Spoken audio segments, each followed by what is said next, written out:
ಏಕನಾಥ್ ಶಿಂದೆ ಅವರು ಗುರುವಾರ ಬೆಳಗಾವಿಗೆ ಆಗಮಿಸಿ ಖಾನಾಪುರದ ಜಾಂಬೋಟಿ ಕ್ರಾಸ್ನಲ್ಲಿ ಉತ್ತರ ಕನ್ನಡ ಕ್ಷೇತ್ರದ ಬಿಜೆಪಿ ಅಭ್ಯರ್ಥಿ ವಿಶ್ವೇಶ್ವರ ಕಾಗೇರಿ ಹೆಗಡೆ ಪರ ಸಭೆ ನಡೆಸಲಾಯಿತು. ಕುತೂಹಲಕಾರಿಯಾಗಿ ಈ ಪ್ರದೇಶವು ಮಹಾರಾಷ್ಟ್ರ ಏಕೀಕರಣ ಸಮಿತಿಯ ಭದ್ರಕೋಟೆಯಾಗಿದ್ದು, ಈ ಪ್ರದೇಶದಲ್ಲಿ ಏಕನಾಥ್ ಶಿಂದೆ ಮಹಾರಾಷ್ಟ್ರ ಏಕೀಕರಣ समितीय अभ्यर्थी विरुद्ध सभे ನಡೆಸಿ ಮಾತನಾಡಿದ್ರು.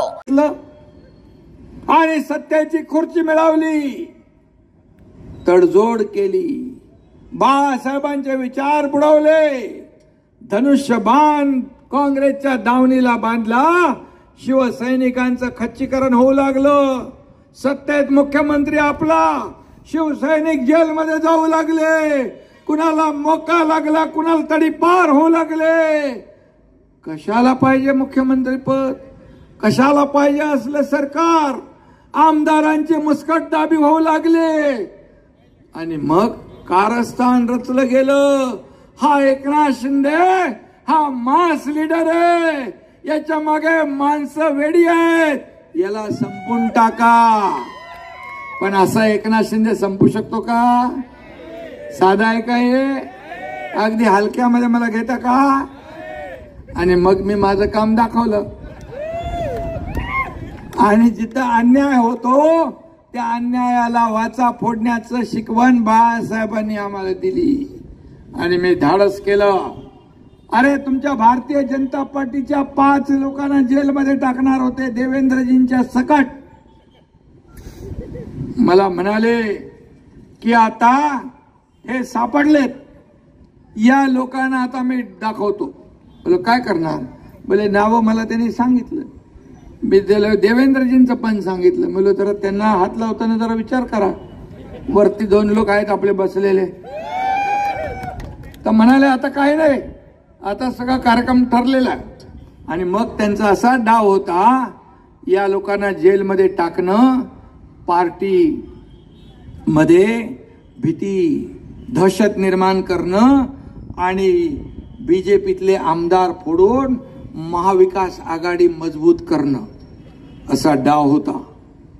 आता कसं काय हा एकनाथ शिंदे उघड्या डोळ्याने पाहिल?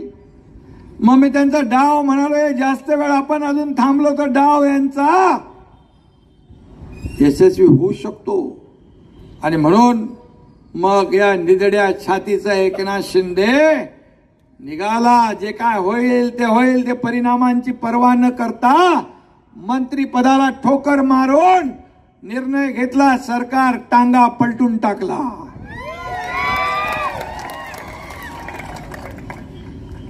त्यामुळे मला फक्त राज्यात नाही, देशात नाही, देशात पण ओळखतात आणि 32 देश ओळखतात मला.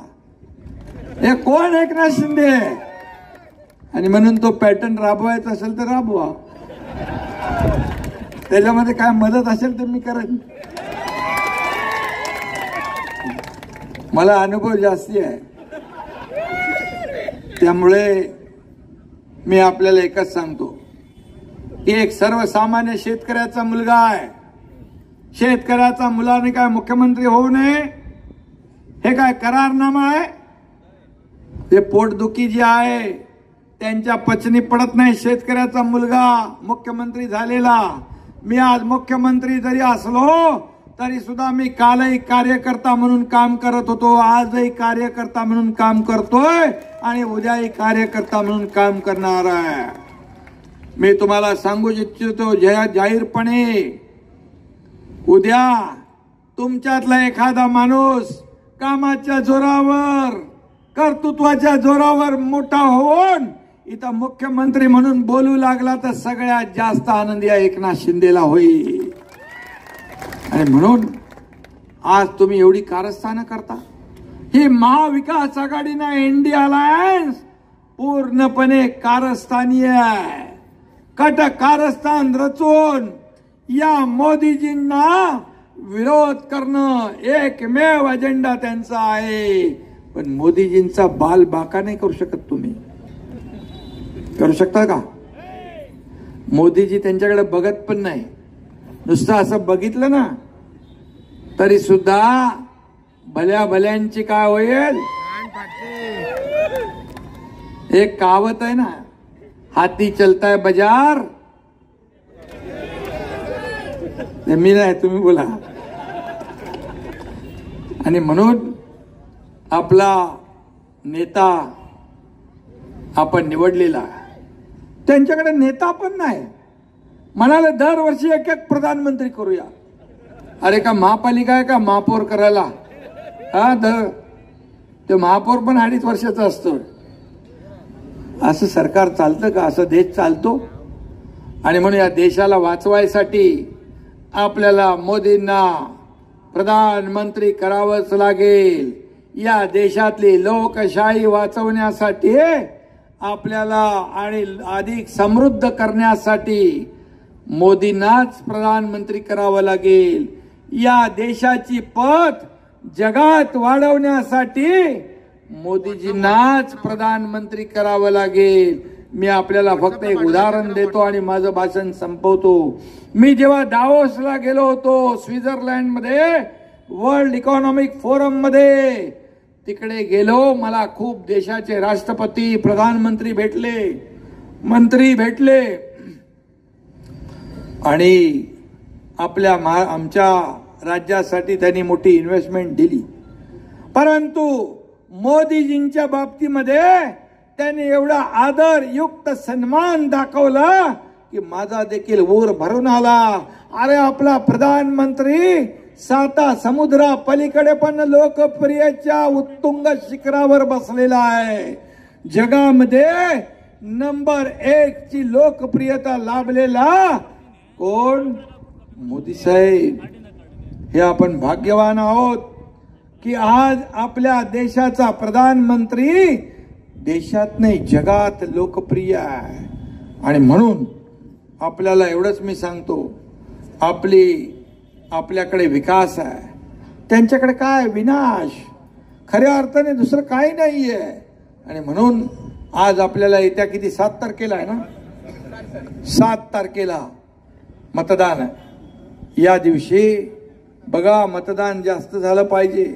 आपले बूथ प्रमुख, गट प्रमुख, आपले कार्यकर्ते तुमच्याकडे काय म्हणतात माहित नाही मला. या सर्वांना माझी विनंती आहे, कार्यकर्त्यांना माझी विनंती आहे. कडक उन्हाळा आहे, पण या उन्हाळ्यात देखील आपल्याला मतदान, आपलं हक्काचं जास्तीत जास्त मतदान आपलं काढणं गरजेचं आहे. आणि आपल्याला मतदानाची टक्केवारी वाढवायची असेल तर कार्यकर्त्यांनी मेहनत घेणं गरजेचं आहे. आणि म्हणून या 7 तारखेला आपल्या विश्वेश्वर हेगडे यांना मत म्हणजे ते डायरेक्ट कोणाला मिळतं? मोदीजींना. आपल्या कमळाला मत म्हणजे मोदीजींना मत. तुमच्या भारतीय जनता पार्टीला मत म्हणजे मोदीजींना मत. आणि म्हणून मी तुम्हाला विनंती करायला आलोय की मोदीजींचे हात बळकट करायचे असतील, 400 पार हा त्यांचा निर्धार पूर्ण करायचा असेल तर तुम्हाला या मतदारसंघातून देखील आपल्याला आपले विश्वेश्वर हेगडे यांना प्रचंड मताधिक्याने विजयी करावं लागेल. कारण यापूर्वी तुम्ही आपल्या विठ्ठलराव हलगेकर यांना 55,000चा लीड दिलेला आहे. 55,000चा लीड आता तुम्हाला डबल करायचा आहे. आणि महादेव पवार, कन्नडमा न्यूज नेटवर्क, बेळगावी.